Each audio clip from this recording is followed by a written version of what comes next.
Bonjour à tous et bienvenue sur le podcast DataWatch. DataWatch, c'est un podcast qui permet de faire de la veille sur des articles récents autour de la data engineering. Et moi, je suis Bertrand Fabre et je fais le binôme du podcast avec Axel. Bonjour Axel. Salut. Si jamais vous souhaitez aller voir nos profils pour un peu plus de détails sur notre parcours, n'hésitez pas à aller voir nos profils LinkedIn qui seront directement en commentaire de l'épisode. Pour info, je fais des posts réguliers sur LinkedIn autour de sujets, pareil au niveau de la veille data, au niveau d'astuces data, de concepts data et aussi de techno data. Sur les mêmes thématiques, je fais aussi une newsletter hebdomadaire et je fais aussi toujours sur les mêmes thématiques des articles de blog sur datayoka.com. Aujourd'hui, les sujets. Donc, on va parler d'IA générative et l'importance de la data engineering dedans. On va parler d'une syntaxe qui est la pipe syntaxe en SQL. On va parler aussi de data observability. On va parler de data modeling et sa déperdition avec les nouveaux systèmes de data lakehouse. Et pour finir, on va parler d'Apache Iceberg, enfin de cas d'usage d'Apache Iceberg dans Snowflake.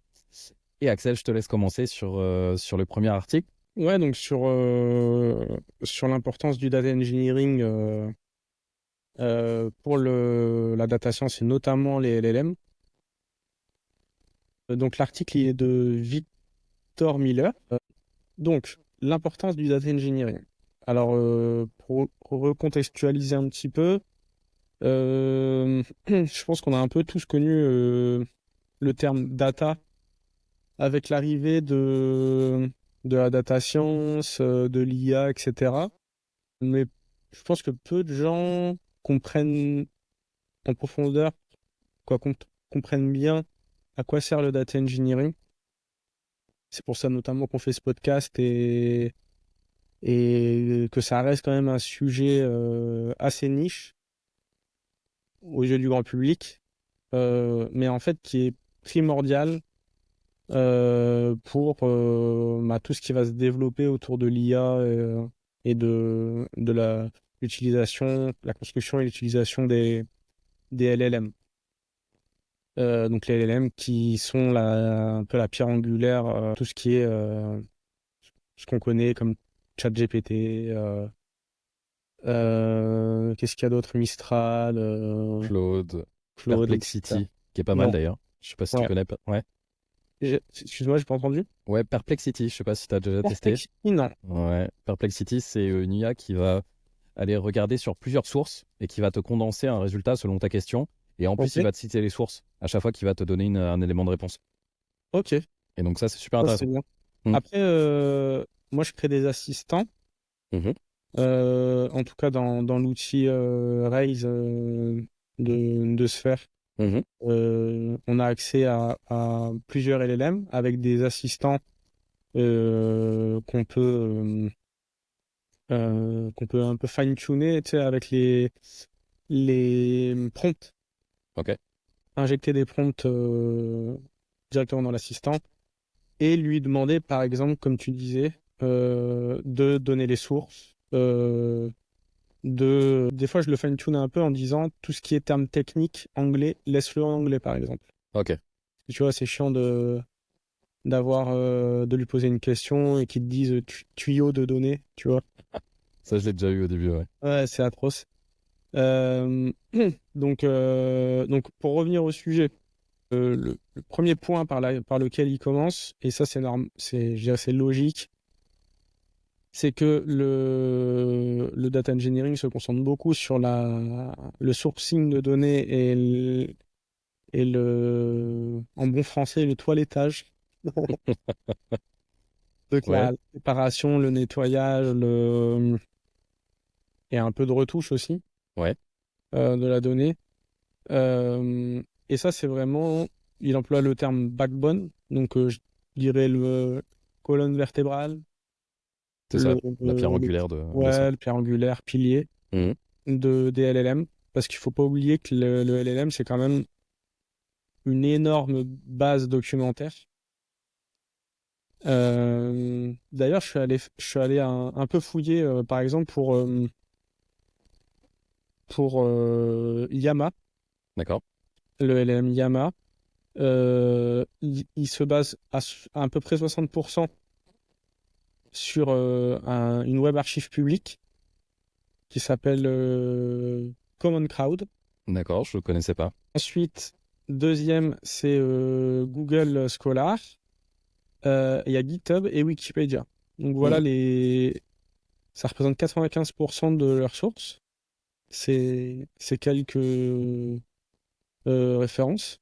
Ça permet de comprendre que et Yama, c'est une des plus petites hein, bases de données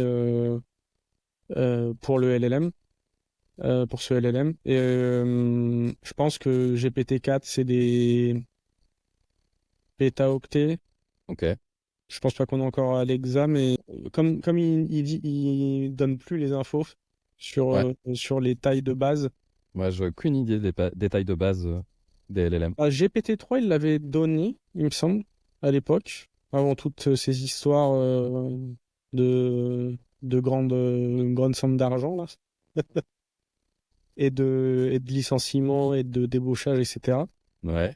Euh, GPT-3, c'était 45 Tera de données compressées.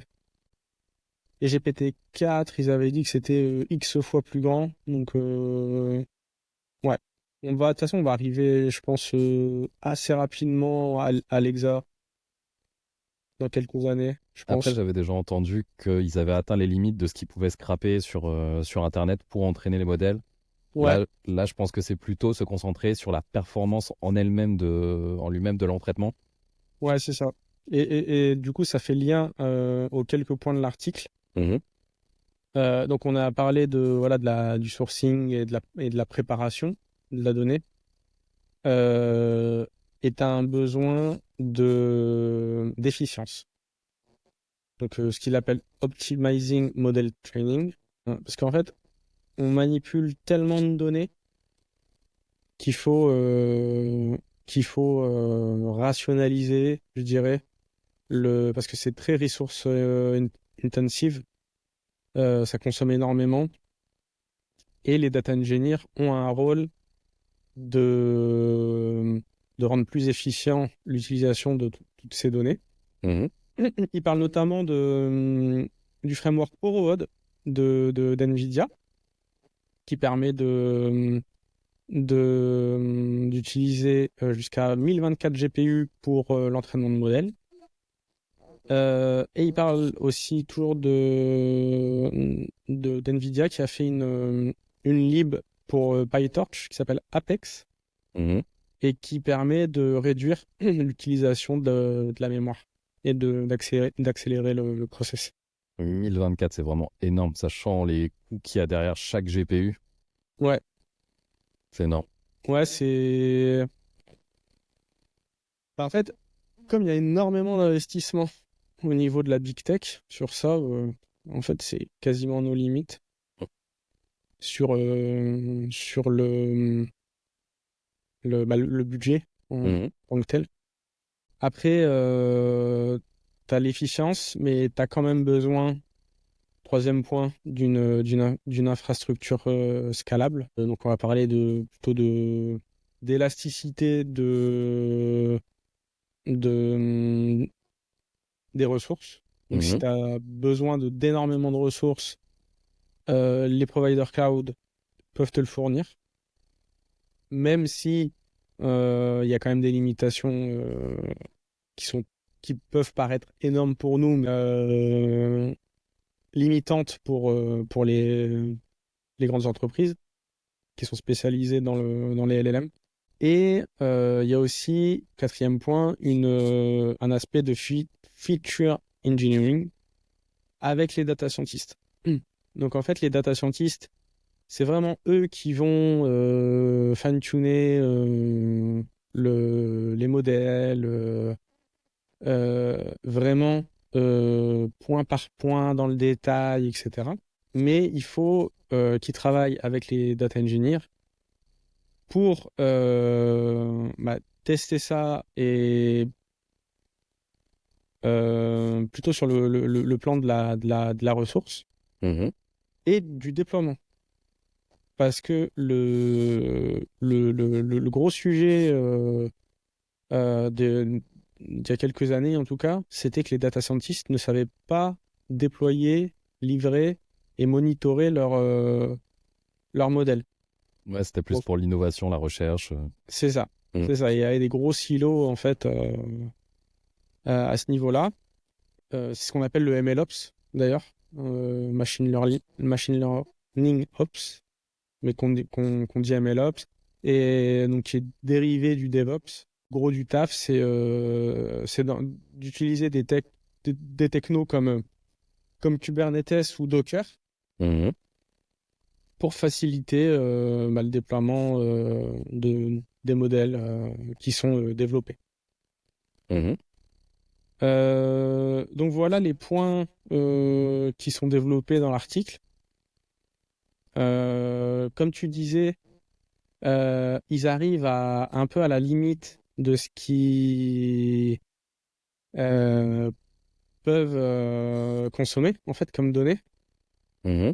Et là, justement, c'est vraiment je dirais que les deux points les plus importants, ça va être l'optimisation des EDS, quoi, Data Engineer, Data Scientist, des features.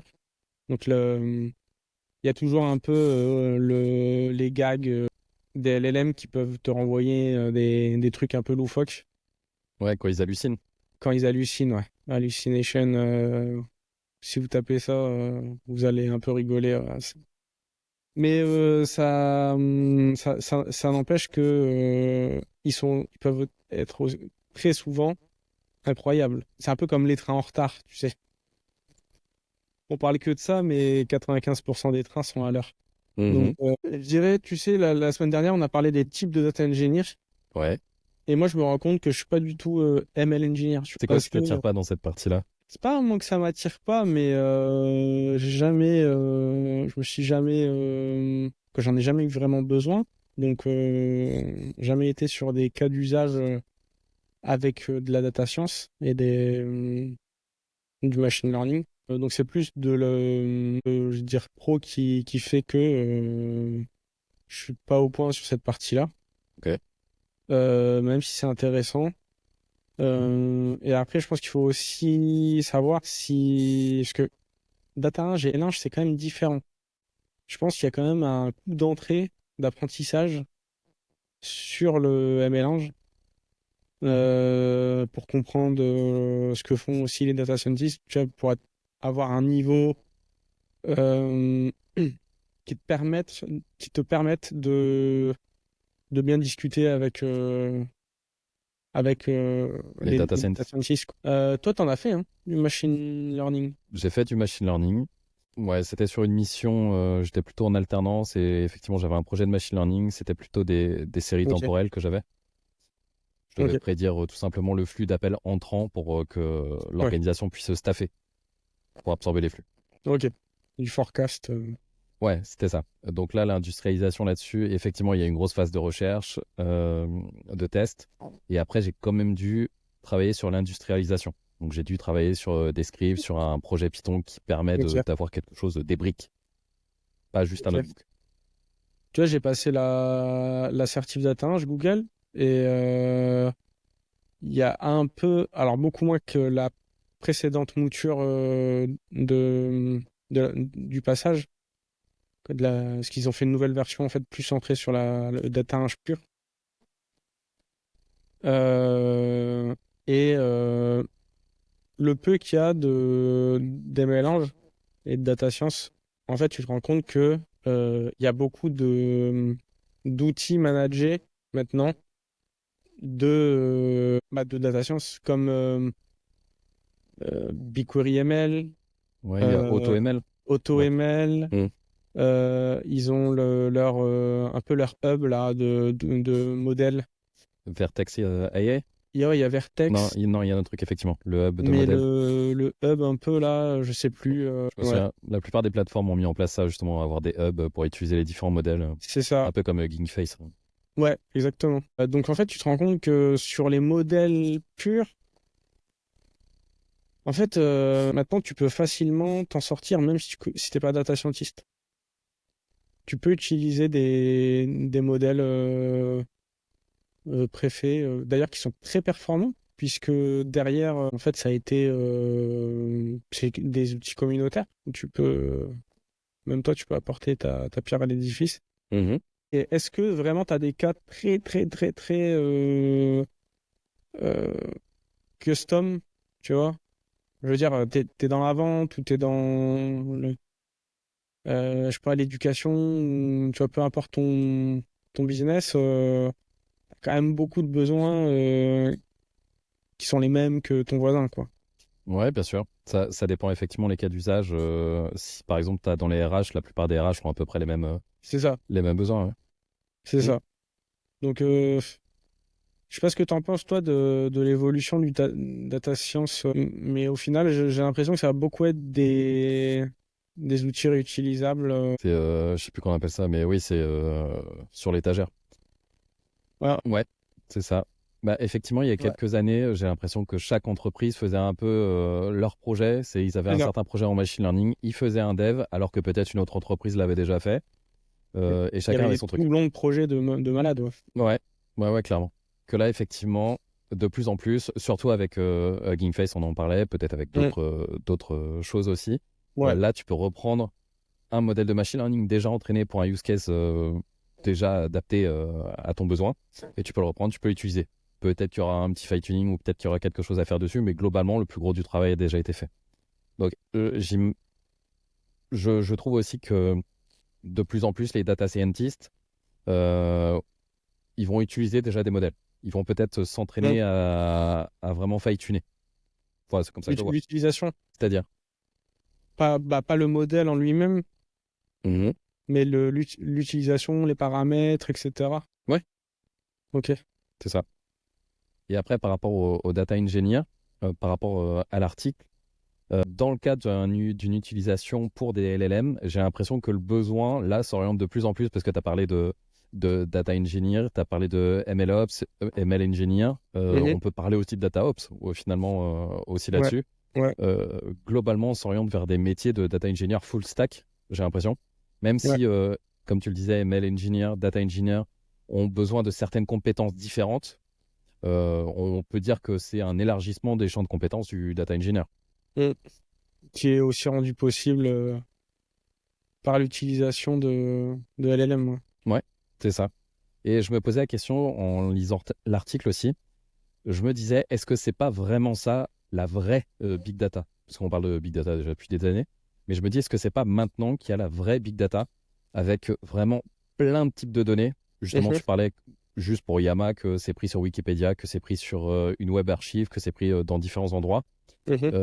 Là, justement, on a des données vraiment diversifiées, que ce soit en termes de format ou en termes de contenu, tout simplement. On a des, des pétaoctets, peut-être bientôt, on en parlait des hexaoctets de données. Et en plus de ça, il faut absolument faire quelque chose de scalable, utiliser tout ce qui est la vectorisation des données, justement adapté pour l'utilisation de l'IA, pour l'entraînement des LLM. Peut-être des fois que des bibliothèques comme TensorFlow ou PyTorch faire de la feature engineering, Ouais. même si c'est guidé déjà par les data scientists. Mais j'ai l'impression qu'on développe vraiment de plus en plus de compétences et qui répondent à des besoins vraiment de big data. Ouais, ouais, bah après, je pense que le temps donne raison tous les coups des vrais besoins et il y a une maturité, ouais, qui s'installe et qui est implacable, je pense. Le temps et le marché et la loi du marché rationalisent toujours, Mhm. je trouve, en avançant. Ouais. Même si tu vois, j'avais hésité à acheter des actions Hugging Face. Un jour, je me disais, ouais, non, la data science, c'est sûr, l'IA, c'est surfait, machin. Et puis le jour d'après, non, mais c'est trop bien, en fait. Et bah, ils ont fait combien? Faudrait regarder, mais la croissance de Hugging Face, c'est. Je sais pas s'ils sont à plus 100 ou 200% ou Ah oui. 300%, mais Mhm. ouais, ouais, c'est assez incroyable. Mais à voir après. L'évolution. Mais je pense que là, ça y est, je pense. il y aura pas il y aura pas d'effet euh, su- supercherie, tu vois. Mhm. Non, en fait, ça sert à rien. Là, on est tous à peu près sûrs qu'il y a une vraie utilité et que ça va nous améliorer notre quotidien dans l'éducation, dans la tech, dans les sciences. Moi, je suis toujours un peu, c'est pas du scepticisme, mais c'est toujours attention quand même à avoir des garde-fous qui restent Mhm. humains quand même. On aura forcément, je pense, dans les quelques années à venir, un énorme dossier, euh, tu vois, d'utilisation de données qui a fait n'importe quoi, ou qui a mené des erreurs, tu vois. Ouais, Euh, bien sûr. euh, c'est à peu près sûr, mais aujourd'hui, on peut pas revenir en arrière et faire comme si ça pouvait pas exister, quoi. Non, bien sûr, ça apporte énormément de cas d'usage. Rien que le fait d'utiliser les IA génératives de texte, Mm. ça permet d'apprendre tellement facilement, de se poser les questions, on a directement la réponse, on peut discuter autour de la réponse, approfondir certains sujets de manière tellement fluide. C'est vrai Bah que ouais, des fois, j'aurais du mal à m'en passer. Bon, c'est clair. je te propose de passer sur le deuxième article. Ouais. C'est un article de Renato Losio et qui parle de la pipe syntaxe en SQL chez Google. Mhm. Je connaissais pas, avant de lire cet article-là, je connaissais pas du tout cette syntaxe. Il part du principe, l'auteur en tout cas, que le SQL, ça peut être limité en termes de visibilité et de maintenabilité. Et il trouve que les opérations sont pas assez visibles de tout ce qui se passe. Et par rapport à Google, en tout cas, il trouve que ça pourrait être intéressant, cette approche-là, d'avoir des opérations vraiment distinctes. Le fait de pouvoir se sourcer quelque part, parce que dans des requêtes SQL, on voit bien où c'est, mais en tout cas, c'est pas explicitement là, c'est la première étape. Après, on fait une autre étape de filtrage, etc. Dans la requête SQL, je dis ça parce que ça m'est déjà arrivé à plusieurs reprises, même avec des collègues seniors, qui se posent la question ou qui ne soient pas au courant de l'ordre d'exécution des requêtes. Des fois, ça peut paraître un prérequis, mais on ne sait pas tous. Des fois, on se pose la question, ah non, en fait, le group by, c'était avant ou après le select? Rien que déjà ça. Ça, c'est le truc qui revient le plus souvent. Et c'est pas toujours clair dans la requête SQL. Ça, il faut juste l'avoir en tête. Que l'approche en pipe permettrait directement de plus trop se poser la question. C'est tout ce qui est à gauche, tout ce qui commence, c'est vraiment la première phase. C'est ça qui est exécuté en premier. Deuxième phase, filtrage, etc.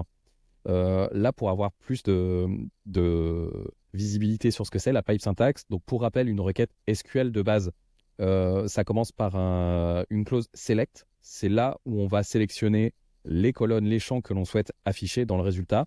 On va avoir une autre clause qui va être le from. C'est en gros la source de données que l'on va citer. Et après, il peut y avoir une étape de filtrage dans un where. Là, l'approche en pipe syntaxe, c'est d'avoir directement le nom de la source en premier, donc tout à gauche. Et juste après, il va y avoir l'étape de filtrage, le where. Et entre les deux, il y a juste un pipe, comme en Unix, shell Unix. Mm. Donc le nom de la source, même plus besoin du from, le nom de la source, pipe, where, la condition que l'on souhaite. Et après, à la fin, c'est quelles données est-ce qu'on veut afficher. Donc là, le select dont je parlais tout à l'heure. Et pareil, entre le where et le select, il y a un pipe qui sépare tout. Et donc là, ça permettrait d'être beaucoup plus lisible. Ça, la pipe syntax, apparemment, c'est déjà disponible en Google SQL, mais je l'ai pas vu. Enfin, le Google SQL, pour moi, c'est ce qui est disponible sur BigQuery. Donc, j'ai été testé. J'ai regardé, est-ce que ça existe? Et en fait, j'arrive pas à l'utiliser. Ça me dit que j'ai noté, je crois, ça me met pipe query syntax not supported. Donc, j'ai l'impression qu'il connaît cette syntaxe-là, BigQuery, mais apparemment, on peut pas l'utiliser. Ou alors, il faut activer quelque chose, mais j'ai pas trouvé. Mais je pensais que c'était disponible. Et il dit aussi que c'est disponible dans Zeta SQL. Je ne sais pas si tu vois ce que c'est, Zeta SQL. J'ai appris ce que c'était. C'est quand tu es sur l'IDE de BigQuery, c'est la surcouche qui va te dire là, il y a une faute ou qui va interpréter la requête. Te dire là, ça va faire. Il y a un problème à cet endroit-là ou Le là, non, il parseur. y a un problème group Mm. by. Ouais, c'est le parseur. Et donc, c'est Zeta SQL. Et apparemment, Zeta SQL, derrière, prend en charge l'analyse de la syntaxe pipe. Mais en tout cas, j'ai pas pu la tester. Je voulais la tester. Mais apparemment, cette syntaxe-là, elle n'est pas disponible que, ou va pas être disponible que chez Google, parce que là, c'est Google qui se pose la question pour mettre en place ça. Elle est aussi disponible sur Microsoft, et ça s'appelle le Custo Query Language, c'est le KQL. dans le même style de pipe. Je sais pas ce que toi t'en penses. On va en discuter juste après, mais en tout cas sur l'article, il met bien en avant qu'il y a des différences de perception. Il y en a qui disent que ça pourrait être intéressant d'avoir le découpage en différentes opérations, différentes étapes, et d'autres qui disent que ça perd un peu les principes de la requête SQL. Bah, clairement parce qu'on change. Et ils trouvaient que le select tout en haut était beaucoup plus clair dans le sens où on avait en visibilité tout ce qui allait être affiché à la fin, directement. Que là, au final, dans la nouvelle pipe, c'est tout à la fin. À voir. Moi, je me dis que dans les fonctions qu'on utilise en programmation, on a d'abord la définition de la fonction avec les paramètres et c'est le return est tout à la fin. Donc, Ouais, moi, ouais, je trouve que ça peut être intéressant d'avoir ça. Après, à ouais. voir au niveau de la complexité des pipelines. Alors, avant de te répondre, Mhm. j'ai une question. Ouais. Je trouve ça grave quand même que des gens dans la data, avec des années d'expérience, savent pas le plan d'exécution d'une requête SQL. Comme je te disais, je pense que c'est un prérequis, mais ça arrive quand même. Pas tout le monde, mais ça arrive quand même qu'on se pose encore la question, que ce soit pas clair, que je comprends directement quand il y a un bug, je vais à côté de cette personne-là et Mhm. je vois direct que la personne n'a pas en visibilité lors d'exécution. Et effectivement, quand on parle, il n'a pas en visibilité, c'est là que je lui explique. Tu vois bien que d'abord il y a le from, après il y a ton fil, ton group by, après tu as son select, etc. Et là, il Moi, y voit un peu plus clair. moi, je lui mets un avertissement travail. Non, mais franchement, c'est un truc que tu dois connaître sur le bout des doigts pour moi, le plan d'exécution. Que Et ça commence par le where, tu vois, et GHO, tu vois, tout le monde connaît GHO. Group by, having, order. c'est ce que je rappelle quand je donne des cours de SQL chez le wagon. Je rappelle et j'insiste bien tous les jours, je rappelle l'ordre d'exécution des requêtes. Parce que ça, c'est la première friction qu'il peut y avoir. Bah ouais. Et c'est pas quelque chose de compliqué, quoi. Franchement, Mhm. tu vois, tu me dis, ouais, la récursivité en SQL, c'est un peu dur. Bah, je vais dire, oui, c'est un peu dur. Je comprends que tu as peut-être besoin de te faire accompagner sur cette requête-là.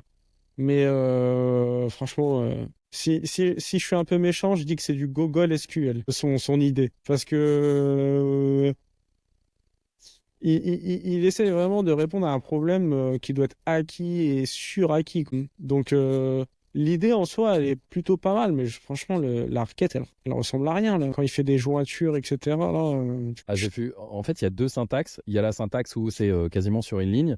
Et il y a la syntaxe, effectivement, où ça revient à la ligne, avec des aggregates, ou je sais plus ce qu'il y avait. Je l'ai ouais, pas là devant les ouais, yeux. celle-là, ouais. Effectivement, ça m'a piqué les yeux. Ah, ça pique les yeux, hein. Mhm. Franchement, tu me dis, mais mon lead tech, il me dit, bon, maintenant, on va faire du pipe SQL. Mhm. Franchement, flemme, hein. Bah, franchement, il te dit, demain, on fait du pipe SQL. Comment tu le... Ouais, il le dira pas. Mais je pense qu'il y aura de la friction, Bah ouais. bien sûr. Après, vraiment, à voir dans l'usage. Par contre, la capture d'écran où on voit vraiment aggregate, etc., où il y a plein de mots-clés, Hmm. euh, à voir si c'est vraiment ça le pipe SQL ou si c'est plus l'autre exemple où c'est juste t'as ta source, t'as ton pipe, etc., où c'est beaucoup plus simple. C'est juste la requête SQL actuelle, mais qui est redécoupée différemment. À voir. Yeah. À voir au niveau des jointures. Parce que là, par exemple, j'ai pas vu comment ça allait se passer au niveau de toutes les jointures, au niveau Ouais, de tous les agrégats, etc. après, ça fait des années qu'on fait du SQL. C'est peut-être Ouais, ça aussi, hein. On n'est bah, c'est pas possible. habitué. En tout cas, vraiment, je suis pas convaincu pour le coup. À voir dans l'usage, effectivement. C'est pour ça que j'ai Ouais. voulu aller regarder, mais que j'ai pas pu tester. En plus, ça marche pas. Non, effectivement. Mais il sait que j'utilise du pipe SQL.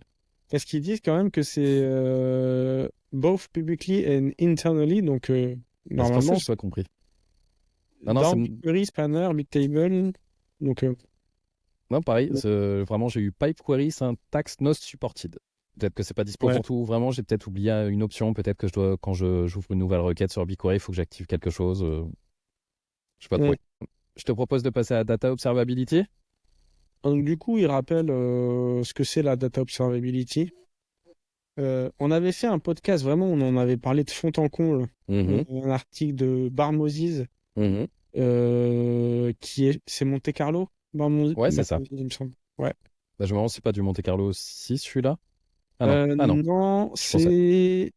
waouh, les noms, c'est pas Anant Pakil Durai. et Aswin James Christie Mhm.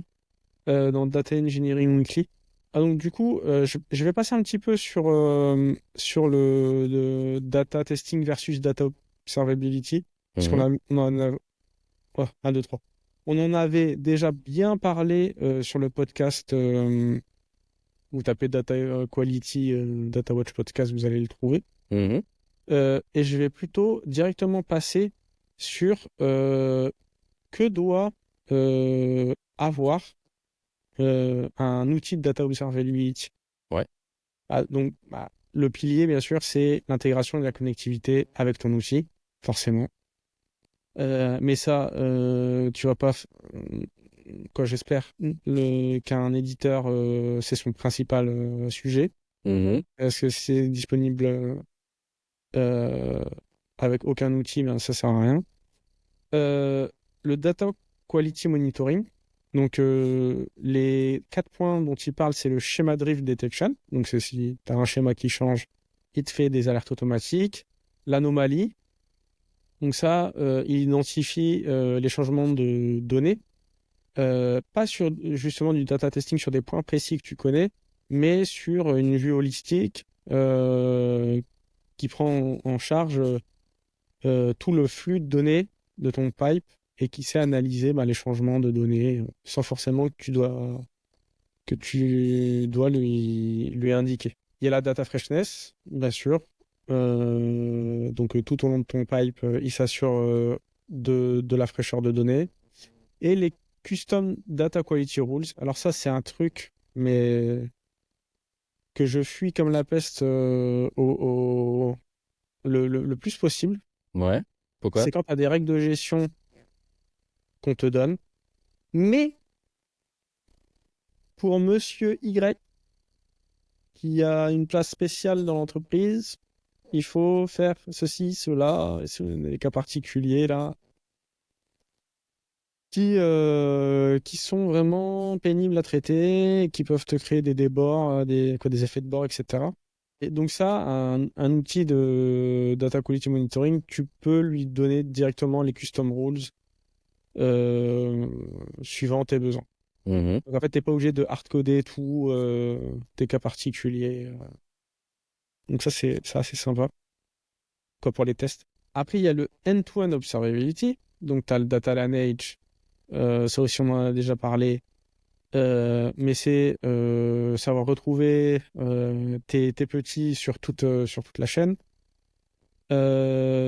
jusqu'à la source. Tu as le pipeline health monitoring. Donc, c'est le tracker santé à chaque step. Donc là, c'est beaucoup. Ça met le focus sur soit les bottlenecks. Donc Mhm. là, tu as un bottleneck à tel endroit.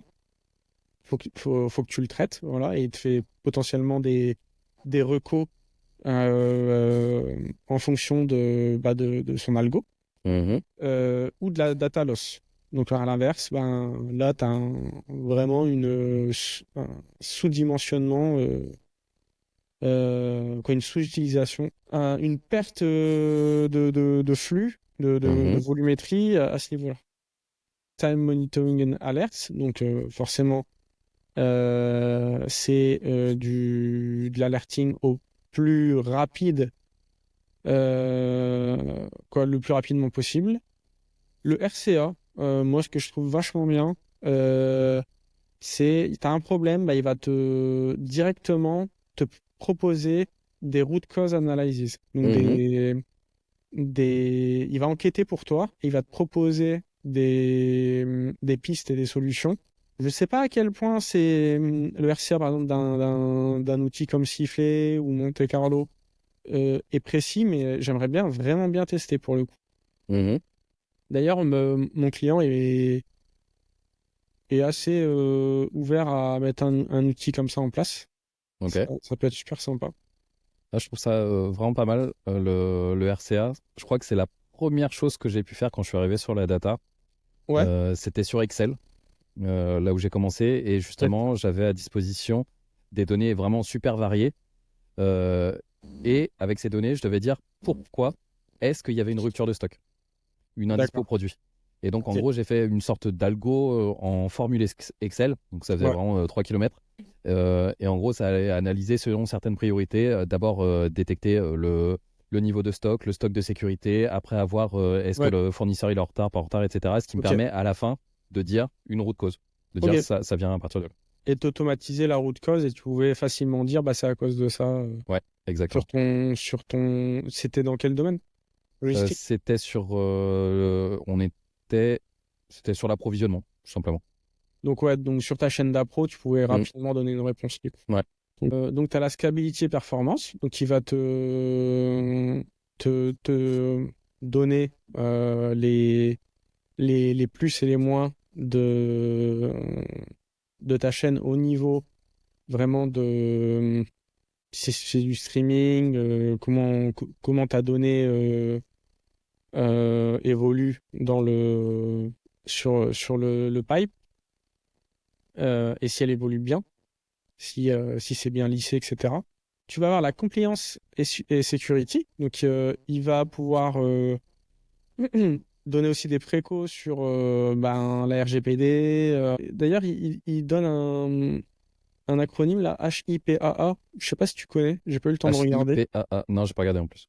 Il dit Non, ça me dit rien. such as GDPR and Ah, ok. HIPAA. Je sais pas. D'accord. Je sais pas. Ce serait intéressant de regarder ça. C'est peut-être un peu différent.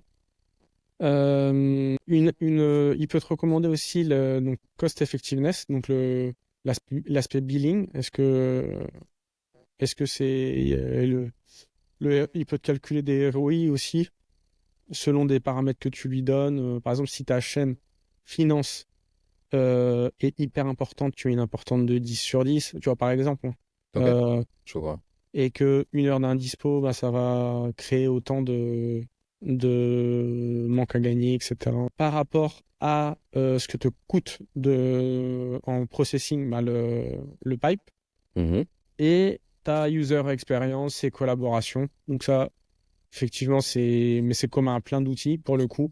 La user experience, ben, c'est si tu aimes utiliser l'outil, et la collaboration, c'est est-ce que c'est facile de travailler en équipe et de partager ton boulot avec tes collègues, quoi. Mhm. Donc voilà les 10 points pour un bon outil de data observability. L'article était assez long, hein, donc je me suis vraiment focus sur ces 10 points, sachant qu'on avait déjà fait une belle partie sur un podcast précédent. Mhm. Donc voilà, je te laisse la main parce que je sais que tu aimes bien ce genre d'outil. Bah, je trouve que c'est vraiment important d'avoir ce genre d'outil. J'ai rarement eu ce genre d'outil dans mes missions. Ouais, Mais clairement, je vois vraiment l'évolution en termes de complexité au niveau des pipelines de données, des traitements qui sont mis en place. Avant, ça pouvait être quelque chose d'assez simple et de plus en plus, ça se complexifie. Il y a plusieurs flux qui permettent d'alimenter un seul flux. ouais, Et avec ça, c'est vrai que ça multiplie les endroits où ça peut péter. Et donc déjà, avoir ça, ça permet vraiment d'avoir une vision 360. De toute façon, c'est le ouais. but de la data observability. À la fin de l'article, ça m'a fait aussi penser au livre de Marc Lévy. Je ne sais pas si tu connais, c'est Sortez vos données du frigo, qui est un très, très bon livre, hein. Franchement, j'ai bien aimé. Et il parle à un moment dans son livre de 4 niveaux de data, enfin de ce que peut faire la data.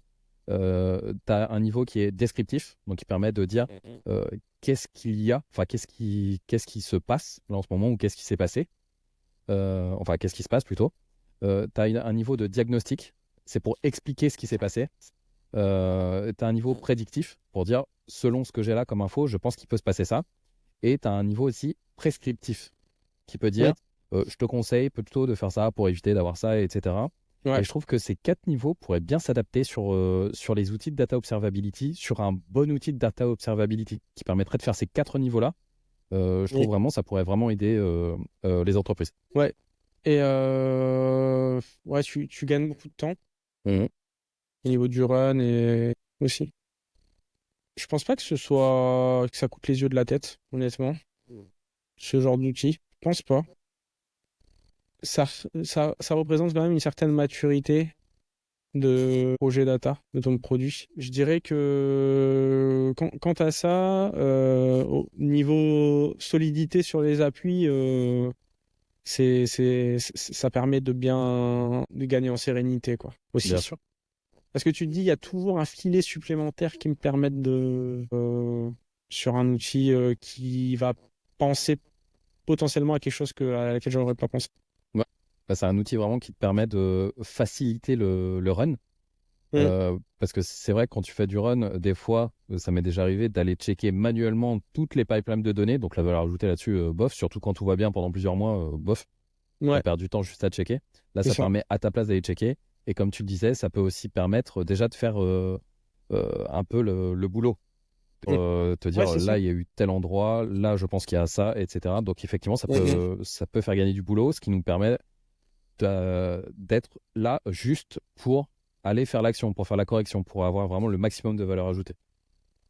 Yes. Je te propose de passer sur l'article suivant, qui est de Daniel Beach. Comme j'ai l'impression toutes les semaines, il écrit un article qui m'intéresse bien dans la sélection. Il est Et vraiment là, bon. comment? Il est vraiment bon, Daniel. Ouais, vraiment, c'est super intéressant comment il écrit. Notre ami maintenant, vu on le lit tout le temps. C'est dommage qu'il parle pas français. Ouais.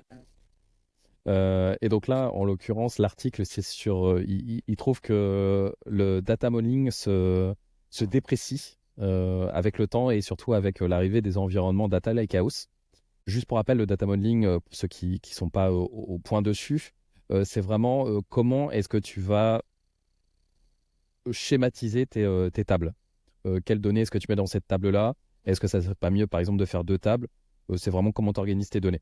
Et là, dans son article, comme je l'ai dit là un peu à l'instant, c'est depuis quelque temps, il y a une évolution des environnements avec là le Data Lakehouse. Et il trouve que ces environnements simplifient beaucoup tout ce qui est modélisation. Ça apporte beaucoup de performance.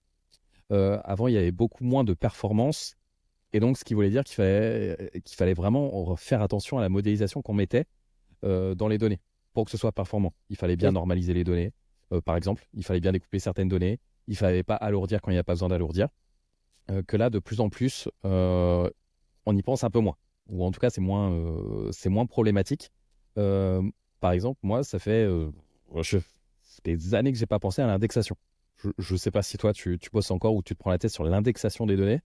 Moi, franchement, pas occupé, hein. C'est beaucoup managé maintenant, hein. Bah Avec ouais. le partitioning et clustering managé. Ouais, tu dois. En fait, c'est des paramètres que tu renseignes et ils font un peu tout pour toi, quoi. Mhm. Mm. Ouais, clairement. Ouais. Et donc, quand j'ai lu l'article, là, j'ai pas encore fait le tour de l'article, de tout l'article, mais je me suis déjà posé la question. Je me dis, c'est vrai qu'avec toute cette simplification, on se prend un peu moins la tête. Et est-ce que ça risque pas de mettre en place ce qu'on appelle un data, je crois que c'est un data lake swamp ou data swamp. Ça veut dire que tu mets un Mm. peu tout et n'importe quoi dans ton Mm. data lake ou dans tes données. Et je me dis que c'est vrai qu'il faut faire attention parce qu'on pourrait arriver à faire n'importe quoi en fait, de mettre à disposition n'importe quoi. Et donc Daniel, il parle de qu'avant on utilisait beaucoup l'architecture, enfin le schéma Kimball Ouais. dans la modélisation. Donc Kimball, c'est le fait de découper en table de faits, en table de dimensions, tes données pour éviter de la redondance dans les données. Et il trouve que là, ça commence à être dépassé dans les environnements Lakehouse. Encore une fois, pour les questions de perf.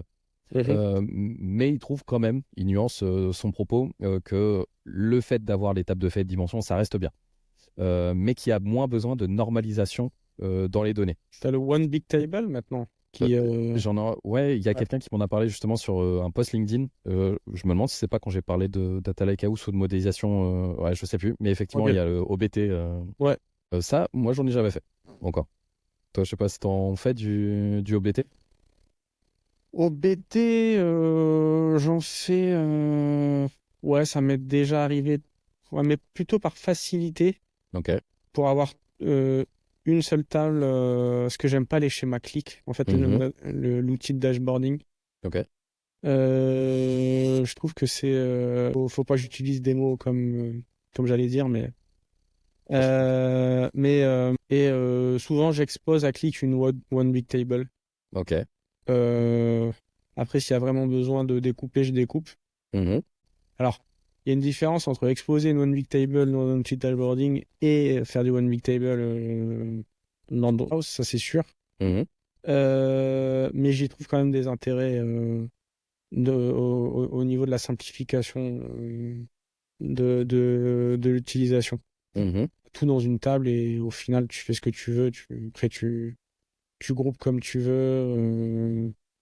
Donc, par contre, j'ai pas un recul énorme sur la One Big Table. Je peux vraiment faire des retours construits et appuyés par la pratique sur Kimball. Ouais. Ça, il n'y a pas de problème. Avec du SCD2, etc.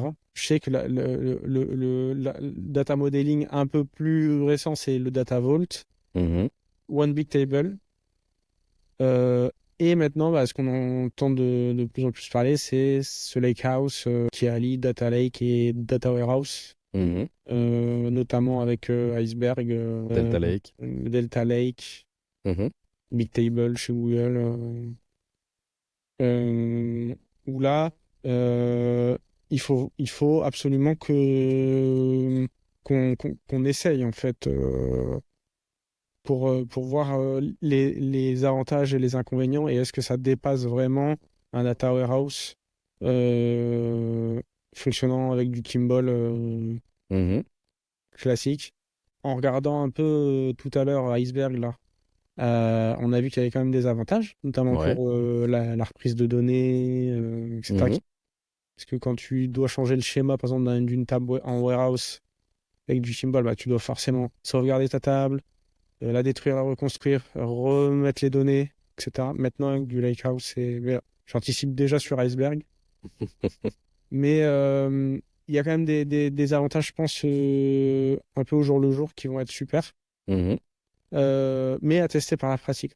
Encore une fois, c'est toujours bien d'approuver avec un réel recul, quoi. Ah, bien sûr. Et du coup, justement, sur ça, il y a Daniel qui fait quelques propositions sur quoi se concentrer avec l'architecture Data Lakehouse.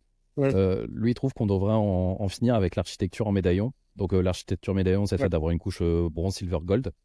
Parce qu'il trouve que ça occupe trop de stockage et de calcul. Parce qu'à chaque fois, tu dois vraiment te concentrer sur chaque couche. Ça démultiplie pas mal de choses, même si normalement chaque couche a une utilité. Mais lui, il trouve qu'on devrait en finir. Et Euh, il y a quand ouais, même si c'est pas médaillon, donc Data Lake, Data Warehouse, Data Mart, il garde quand même deux couches. Data Lake, quoi, Lake House et ta couche d'exposition, bah, ça, c'est obligé. Ouais. je pense, parce que tu vas pas brancher des trucs sur ton Lake J'ai House j'ai pas, directement. j'ai pas pris de note par rapport à ça, mais j'imagine que oui. Normalement, tu dois pas mettre en direct ce qui Mm. arrive. Bien sûr. Ouais, mais Je pense. quoique, avec tu vois, l'amélioration des outils, est-ce que on va pas pouvoir le faire justement?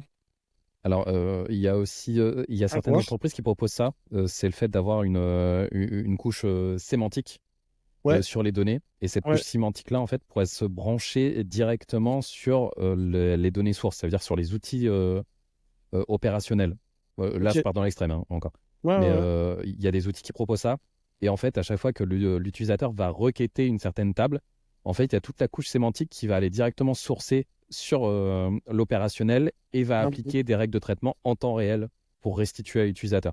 ouais, ça c'est quand même bon, ça change de ce qu'on fait nous, tu vois, au quotidien, mais je trouve quand même le principe vachement intéressant. Mhm, Et avoir un lakehouse sur lequel tu branches directement tes dashboards ou l'automatisation de rapports, etc., ou d'envoi de mails, etc.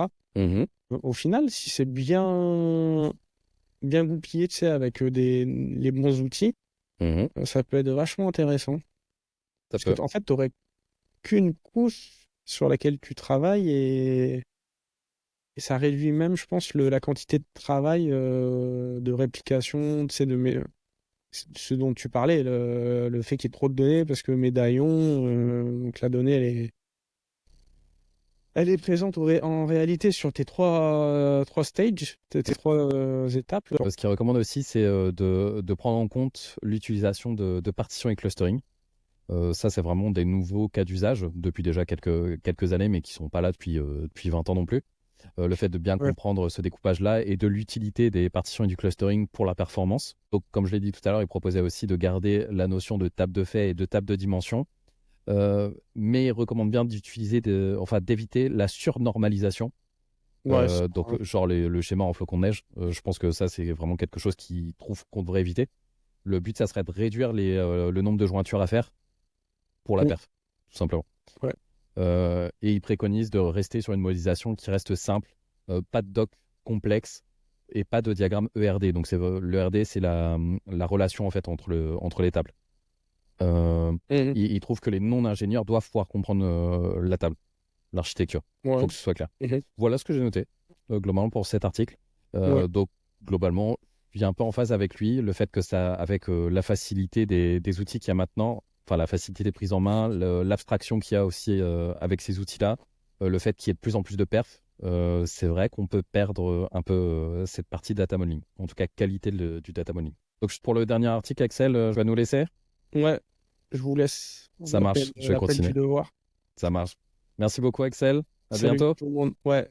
Salut. Salut. Et donc, pour le dernier article qui présente les cas d'usage d'Iceberg avec Snowflake, c'est un article qui a été écrit par Maeda Kentaro. Euh, et dedans, il expose en tout cas 3 cas d'usage globalement d'Apache Iceberg. Euh, il parle de la migration simplifiée entre les plateformes. Il parle aussi d'interopérabilité entre les outils qui est améliorée. Et il parle de la simplification du data sharing.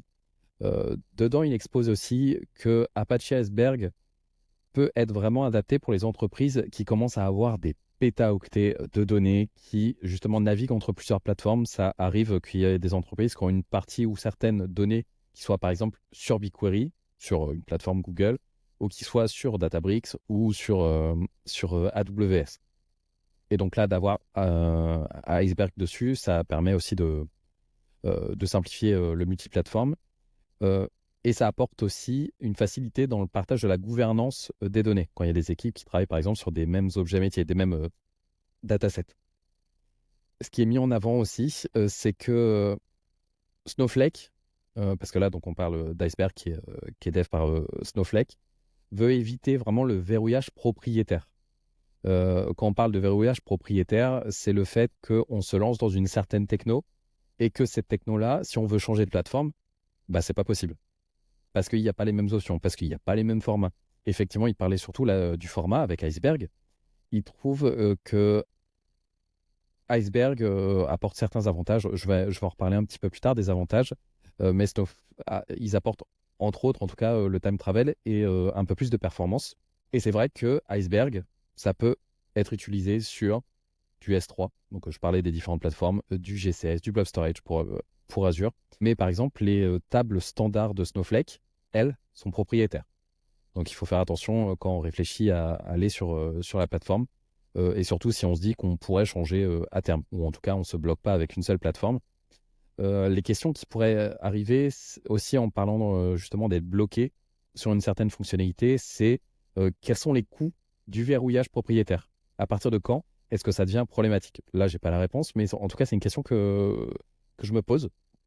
Parce que utiliser une certaine fonctionnalité euh, qui apporte plus de time to market, qui apporte plus de performance, plus de qualité au niveau des données, ça serait dommage de s'en priver juste parce que c'est quelque chose de propriétaire.